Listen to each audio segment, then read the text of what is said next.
Tiada kes baharu jangkitan COVID-19 dicatatkan hari ini.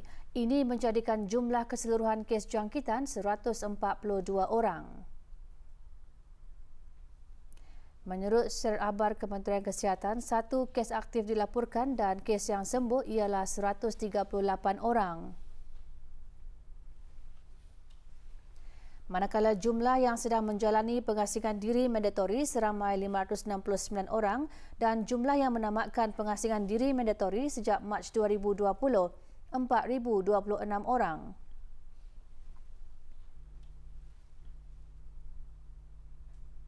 Dalam tempoh 24 jam lalu, jumlah ujian virus SARS-CoV-2 yang dijalankan sebanyak 420 sampel. Jumlah keseluruhan ujian makmal dijalankan sejak bulan Januari 2020 ialah sebanyak 44,403 ujian. Bagi maklumat lanjut dan perkembangan terkini, layari laman sesawang Kementerian Kesihatan dan talian seperti yang tertera.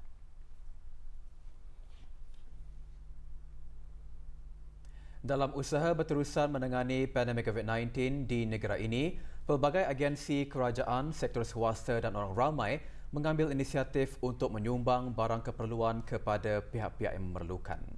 Pagi tadi, Kementerian Hal Agama menerima sumbangan daripada Kedutaan Besar Republik Rakyat China di negara ini. Terdahulu Yang Berhormat Pihin Udana Khatib Datuk Paduka Seri Setia, Ustaz Haji Awang Badarudin bin Pengarah Datuk Paduka Haji Awang Osman, Menteri Hal Agama menerima kunjungan hormat daripada Puan Yang Terutama Yu Hong, Duta Besar Istimewa dan Mutlak Republik Rakyat China ke negara ini.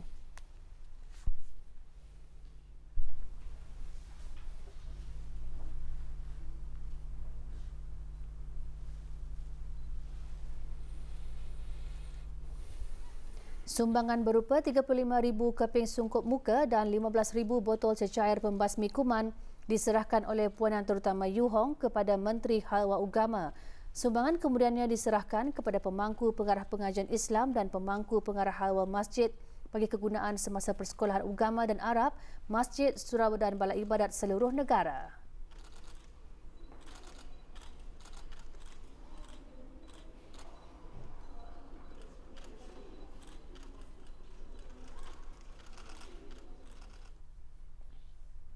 Juga pagi tadi, Kementerian Kesihatan menerima sumbangan dari Kerajaan Kanada berupa 120,000 keping sukup muka bagi membantu kerajaan ke bawah Duli Yang Maha Mulia Paduka Seri Baginda Sultan dan Yang di-Pertuan Negara Brunei Darussalam dalam sama-sama menangani dan membendung penularan wabak COVID-19 di negara ini. Majlis berlangsung di Kementerian Kesihatan. Sumbangan diserahkan oleh Puan Yang Terutama Janet Stovall, Pesuruhjaya Tinggi Kanada ke negara ini kepada Awang Haji Abdul Manap bin Othman, Setiausaha Tetap Kementerian Kesihatan. Ia merupakan sebahagian daripada sokongan Kanada kepada negara-negara ASEAN untuk mengekang pandemik global COVID-19.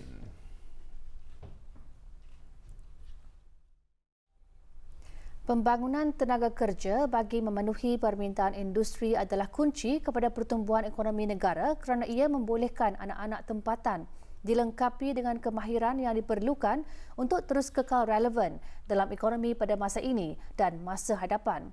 Menurut Menteri di Jabatan Perdana Menteri dan Menteri Kewangan dan Ekonomi kedua, berdasarkan kajian Buruh 2019 oleh Jabatan Perancangan Ekonomi dan Statistik, Kementerian Kewangan dan Ekonomi, kadar pengangguran tahun lalu ialah 6.8% dengan 16,234 orang masih mencari pekerjaan. Meskipun perangkaan tersebut menunjukkan penurunan berbanding pada tahun 2018, namun negara Brunei Darussalam terus berusaha memastikan penurunan kadar pengangguran melalui pertubuhan Manpower Planning and Employment Council MPEC tahun lalu. Berucap pada Market Engagement Day for Training Organisation pagi tadi Yang Berhormat, Datuk Seri Setia Dr. Awang Haji Muhammad Amin Liu bin Abdullah selaku pengerusi MPEC seterusnya menjelaskan salah satu inisiatif MPEC adalah penubuhan Jawatan Kuasa Pandu Industri Sumber Tenaga Kerja MISC.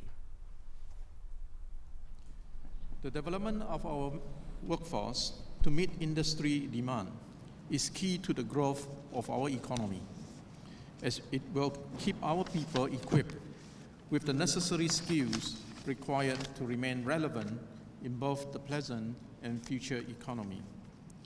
At this point in time, being that our energy sector is our most developed sector, while there is ample practical experience, and that it will continue to be a strategic sector going forward, it is comprehensible that this is one of the key sectors where we are focusing on to develop the capabilities of our manpower.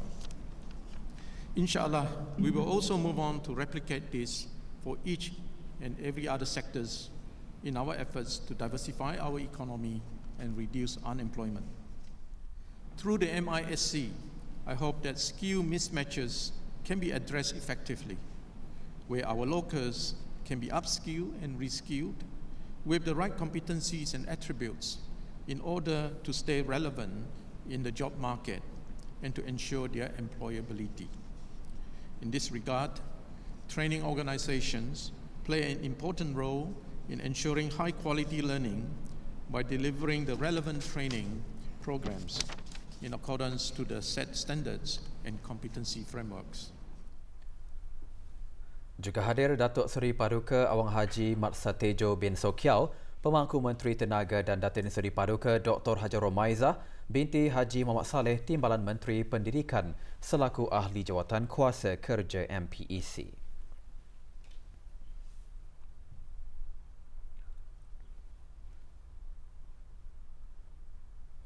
Sementara itu, Market Engagement Day for Training Organisation memberikan maklumat terkini mengenai keperluan tenaga kerja dalam sektor tenaga kepada syarikat-syarikat tempatan yang berkaitan dalam sektor berkenaan. Menurut Dayang Haja Rosita binti Haji Hassan, In-Country Value Manager Brunei Shell Petroleum Sdn Berhad selaku pengerusi MISC Energy, garis pandu dan proses pendaftaran untuk menjadi sebuah Registered Training Organisation yang dibenarkan untuk menjalankan program-program Institut Pendidikan Teknikal Brunei IBTE juga dikongsikan semasa acara tersebut. Kerja yang berkemahiran bagi sektor tenaga akan meningkatnya. Ini disebabkan oleh peningkatan aktiviti di sektor hiliran minyak dan gas, ya. Dan juga mengambil kira projek yang dalam perancangan. Jadinya dalam jangka masa 5 tahun yang akan datang dari 2021 hingga 2025, kita memerlukan lebih kurang 13,000 tenaga kerja yang mahir, ya. Dalam 13,000-an ni kita memerlukan kurang lebih 2,000 tenaga kerja yang mahir dalam bidang construction oil and gas, iaitu bidang scaffolding, welding, painting and blasting, riggers dan juga marker fitter. Jadinya beberapa persiapan yang harus kita buat sekarang ialah memastikan yang kita ni ada training organisation, ya, organisasi yang boleh memberi latihan yang berkualiti dan menepati standards yang diperlukan. Kebajikan mangsa kebakaran baru-baru ini mendapat perhatian dari pihak kerajaan di negara ini. Auda kembali selepas ini.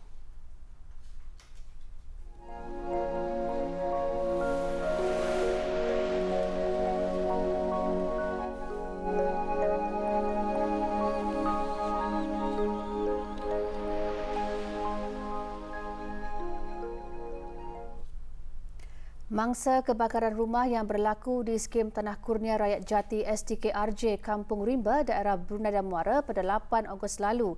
Pagi tadi menerima bantuan kewangan Kerajaan Kebawah Duli Yang Maha Mulia Paduka Seri Baginda Sultan dan Yang di-Pertuan Negara Brunei Darussalam melalui peruntukan Jabatan Pembangunan Masyarakat JAPIM Kementerian Kebudayaan Belia dan Sukan. Majlis penyerahan sumbangan berlangsung di kementerian berkenaan. Mangsa kebakaran Dayang Haja Badariah binti Mahmudin menerima sumbangan disampaikan oleh Pengiran Haji Muhammad Hasnan bin Pengiran Haji Ali Hassan, Setiausaha Tetap Kementerian Kebudayaan Belia dan Sukan. Dengan pemberian bantuan seumpamanya dapat membantu meringankan kesusahan yang dialami oleh mangsa. Pemprosesan sumber laut menjadi makanan yang digemari seperti nugget ikan, berbola ikan dan keropok lekor antara kemahiran yang diterapkan kepada sekumpulan belia dari Persatuan Pembela Kuala Belait semasa kunjungan ke Kampung Sungai Bunga, Mukim Kota Batu baru-baru ini. Melalui kursus pemprosesan makanan laut anjuran Majlis Perundingan Kampung MPK Sungai Bunga itu, para belia berpeluang mengetahui produk-produk kampung yang boleh diketengahkan sebagai sumber ekonomi. Laporannya bersama Liana Suhaimi.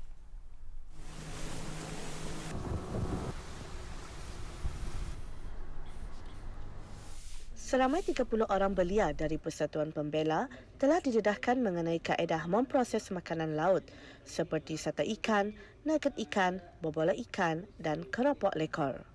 Pendedahan seumpama ini dapat memberi nilai tambah kepada pengalaman dan kemahiran para belia sekaligus menjadi motivasi kepada para belia untuk menghasilkan produk-produk kampung yang inovatif seiring dengan peredaran masa. Aktiviti ini untuk itulah menambah ilmu dan kiranya nanti saya bekerja lagi dan I could do this as my side income lah untuk menambah income untuk family.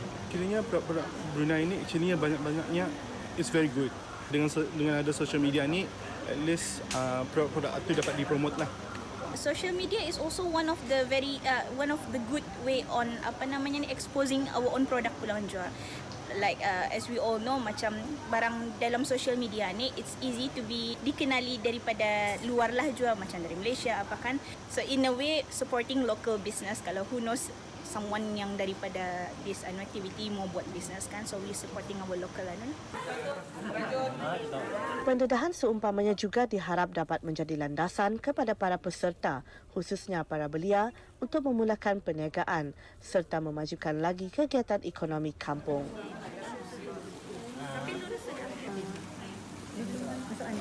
Belia-belia ni perlu ketani bimbing walaupun mereka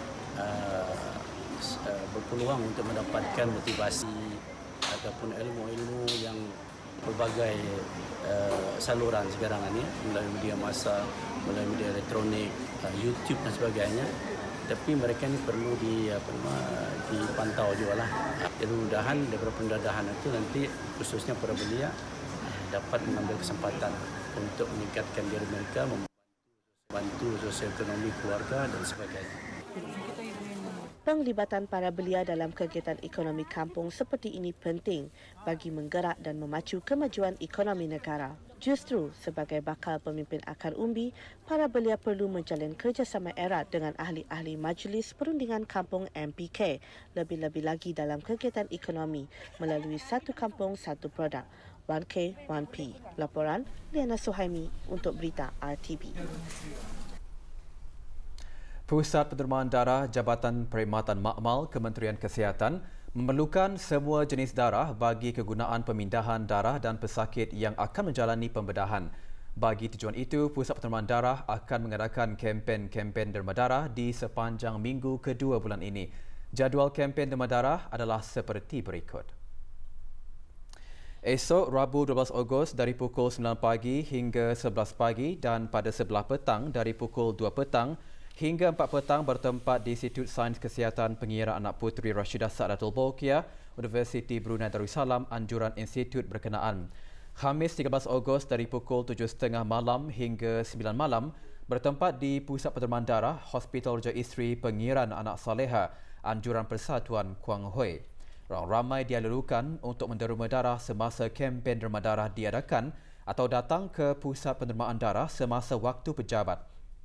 Orang ramai juga diingatkan untuk mengimbas kod QR dan mengamalkan penjarakan sosial di tempat-tempat kempen menderma darah diadakan. Untuk maklumat lanjut, hubungi Pusat Penerimaan Darah di talian 224-2424 sambungan 5745 atau 6001 atau email bloodbank@moh.gov.pn dan ikuti Pusat Penerimaan Darah di Instagram dan Facebook @bloodbank.repas. 2 orang warga negara asing dikenakan kompaun RM100 setiap seorang setelah didapati melakukan kesalahan membuang puntung rokok di kawasan Kampung Serusuk. Muhammad Nasim Hossin dan Haja Sarif Ahmad Bubari, warga negara Bangladesh dan India, dikehendaki membayar kompaun berkenaan dalam tempoh 7 hari. Kesalahan tersebut didapati dari hasil pemeriksaan rutin yang dijalankan oleh Bahagian Penguatkuasaan Undang-Undang Jabatan Badaran Bandar Seri Begawan.